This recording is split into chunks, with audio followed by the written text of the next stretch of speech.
everybody. Good morning, everybody. I hope you're doing great. Super Bowl was yesterday.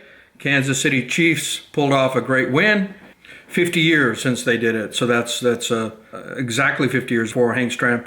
Anyway, what's the most important part of the Super Bowl? It's the commercials, right? So I'm going to talk about, according to AdMeter, the top commercials that ran. And the top commercial was the Jeep commercial with Bill Murray and a reprise of the 1993 movie Groundhog Day, which was about, of course, he continues to wake up over and over and over. And I was a huge fan of that, and I've read up on it a lot in the past. And the writer said that it was probably thousands and thousands of days. Well, if you remember the movie, he learned how to play the piano, and he played at a pro level, and that takes a long time. So anyway, real interesting thing is that Bill Murray, they couldn't get a hold of him because he doesn't have a phone.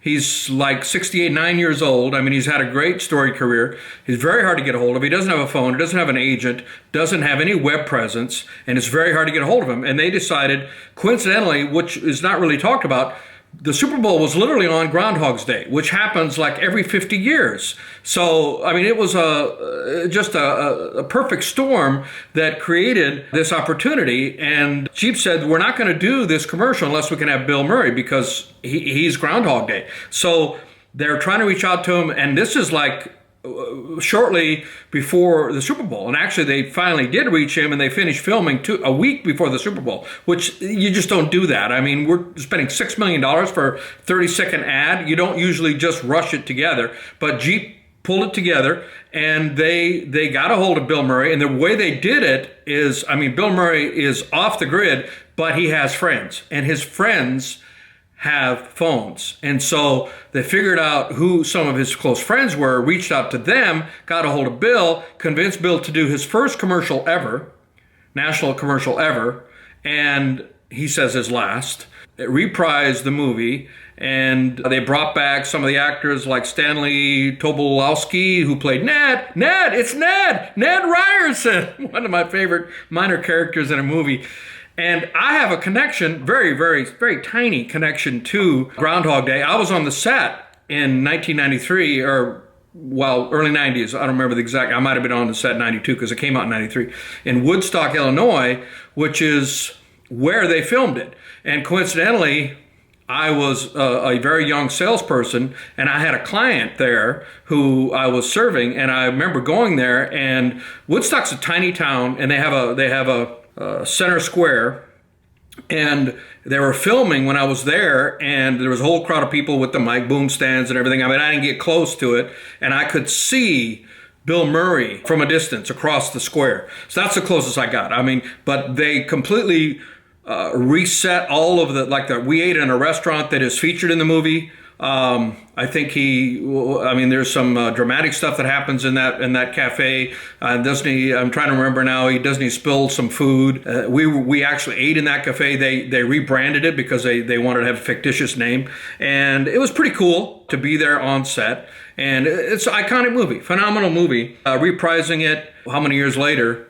It's just an amazing thing. I love the commercial, and it definitely resonated and deserved to be rated by AdMeter the best rated commercial. Now, number 2 was a Hyundai commercial about Smart Pac, which is hilarious. You know, everybody likes to talk about Pac the car and Harvard Yard on the Boston accent. I lived in Boston for 4 years. That's when I became a huge Celtics fan. I have a soft spot in my heart for Boston, and so I really liked that commercial. And then after that, let's see, the one with Lil Nas X. Oh, number 3 was Loretta, which was a heartrending one about a guy with Alzheimer's using Google to refresh his memory about his wife because he couldn't remember her. The Doritos one was 4th, and then after that it goes downhill.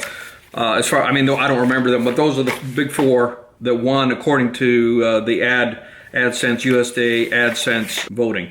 So anyway, that's the end of my opinion. The commercials were, some of them I thought were horrible. I mean, I was surprised that people spent $6 million to put some of that stuff on the air. But these top four were amazing. They were world class, especially Groundhog Day, because there's a lot of fans. I think my sister and brother-in-law watch Groundhog Day every year. It's just got a cult following. It's just one of those movies. Bill Murray is iconic. It just, the fact that the Super Bowl was on Groundhog Day, which only happens once every 54 years, I think they said, coincidental, just perfect storm. I mean, 54 years from now, Bill Murray would be over 100 years old, and so he wouldn't be able, most likely, if he's still alive, it would be difficult for him to do it. So this is the last time we'll see that. He also said this is the last commercial he's going to do. So anyway, glad to see the Chiefs won, and finally their coach finally win after so many missed opportunities. Anyway, it's a great Monday. Hope everybody's having a great day,